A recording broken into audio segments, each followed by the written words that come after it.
ይህ ድምጽ የሚሰማችሁ እንደምን ናችሁ? ጋሽ ቢሻው ነኝ።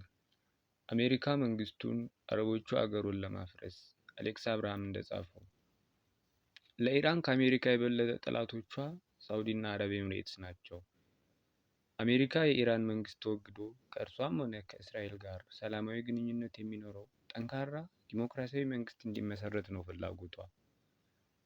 ዲሞክራሲያዊት ኢራን በክልሉ ያላትን የጸረ እስራኤል አቋም የምትተውና ለምዕራባውያን ጥቅም የማታሰጋ እስከሆነች ድረስ አሜሪካ ኢራን ፈርሳ በሚሊዮን የሚቆጠር ያውም የተማረ ህዝቧ ሚሊዮን ቡድን እንዲፈጠር አትፈልግም። እንደውም ለራሷ ስትል ጠባቂ ሆና ነው የምታርፈው። ሳውዲና ኤምሬትስ ግን ኢራን ብትፈራርስና የመጨረሻ ደካማ ብትሆን ደስታቸውን አይችሉትም፣ የመንን ተባብሮ እንዳፈራረሷት። ምክንያቱም ኢራናውያን ሲቪልም ይሁኑ ወታደር፣ ሃይማኖታዊም ይሁኑ ሴኩላር ጽድት ያሉ ከአብዛኛው ሀገር በተለየ የሰለጠኑና የተማሩ ህዝቦች በመሆናቸው ምንጊዜም የበላይ መሆናቸው እንደማይቀር ያውቃሉ። ደግሞ ስጋታቸው ልክ ነው። ፋርሶች ለዘመናት የተከማቸ ጠንካራ ማንነትና እውቀት ያላቸው፣ ሀብትም ማጣትም ከልክ የማያስወጣቸው ምራቃቸውን ያወጡ ህዝቦች ናቸው። አሁን በተጀመረው ዘመቻ ኢራናውያን የመንግስት ለውጥ አድርገው በውስጣቸው ያለውን የተለያየ የጎሳና የእምነት ልዩነት በወጉ ማስተዳደር ከቻሉ በዓለማችን ተአምረኛ እድገት ከሚያስመዘግቡ ሀገራት ተርታ መሰለፋቸው አይቀሬ ነው። ያውም በቅጽበት ዓለም በታሪክ በስልጣኔና በተፈጥሮ ሀብት ወደ ተባረከችው ውብ ምድር መጉረፏ አይቀርም። የጦርነትና የማዕቀብ ሸክም ለብዙ አስርት ዓመታት ተሸክመው ያልተንበረከኩ ህዝቦች ሙሉ ለሙሉ ሰላም ሰፍኖ ሀብታቸውን እንደነ ኤምሬትስ ወደ ልማት ካዞሩት ዱባይ ህንፃዋን ታቅፋ ስትቀር ሳውዲም ከሃይማኖትና ነዳጅ ማዕከልነት የዘለለ ቦታ አይኖራትም። ያውቁታል። ለዚያውም 80 ሚሊዮን ህዝብና የዓለማችንን ግዙፍ የነዳጅና የማዕድን ክምችት ከተማረና ከስልጡን ህዝብ ጋር ከያዘች ሀገር። ኢራን ሰላም ሆና በሯን ለዓለም ብትከፍት ሰፊው የተማረ የሰው ኃይል እና የተፈጥሮ ሀብቷ እንደ ዱባይ ያሉ የንግድ ማዕከላትን ያንኮታኩታቸዋል። ከአውሮፓ ጋር ያላት የቀረበ ርቀትና ያላት የኢንዱስትሪ መሰረት ለውጭ ኢንቨስትመንት ሳቢ ያደርጋታል። ለአፍሪካማ ሰርግና ምላሽ ነው። አሜሪካም ሆኑ አውሮፓ ኢራን ጋር ነው የሚጣበቁት። ብዙ ምክንያት አለ።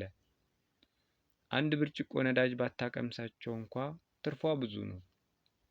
ለገንዘባቸው ሲሉ የሚጎትቷቸው አረቦች ጋር ጉዳያቸው ገንዘብ ብቻ ይሆናል።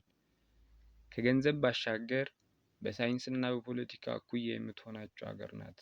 በበኩሌ ኢራናውያን አሁን ያለው መንግስት ሄደም መጣም እንደ ሊቢያ ይሆናሉ፣ እንደ የመን ይፈራርሳሉ፣ እንደ ሱሪያ እንዲህና እንዲያ ይሆናሉ የሚል እምነት የለኝም።